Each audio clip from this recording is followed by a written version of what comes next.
Whether it's on the street, in a restaurant, or inside the average North Texas home, the evidence is hard to deny. Text messaging has become one of the most popular modes of communication. But for teenagers and young adults, new research shows it's a way of life. Well, they have such a strong desire for contact with their peers, and texting is a way that they can communicate really anytime, anywhere. Dr. Marion Underwood at the University of Texas at Dallas came up with an interesting experiment.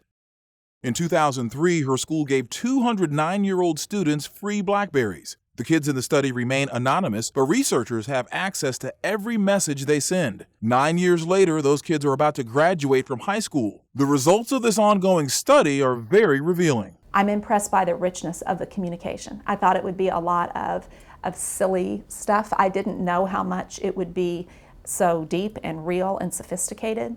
And they have plenty of opportunities to develop that sophistication. The average student in the sample sends and receives 110 text messages each day. Some send and receive as many as 12,000. The study also found texting was gender neutral. Young men text just as often as young women. It's definitely our generation's mode of communication. With 3 kids at home, the Williams family of Lantana has joined the texting generation. They use it to communicate everything from practice schedules to what's for dinner. Who we text is everybody that we know that has a cell phone. Our parents always taught us communicate with each other, communication's key.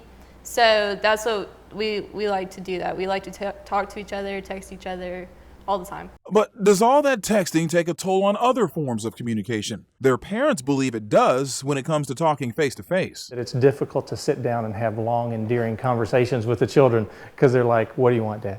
And it's very much the way that we communicate via text. I want more information because they are so concise in their responses. I want descriptions. I want to know in depth exactly, word for word almost. This is September of 1989. Researchers say texting actually helps kids become better communicators, but it's also important for parents to set boundaries. We don't want to let text messaging take over our lives or become consumed with electronic communication. We want to model keeping it in its place. We've come a long way since families communicated by writing letters. Whether the latest form is better is up for debate, but it's not going to disappear anytime soon. Keith Garvin, CBS 11 News.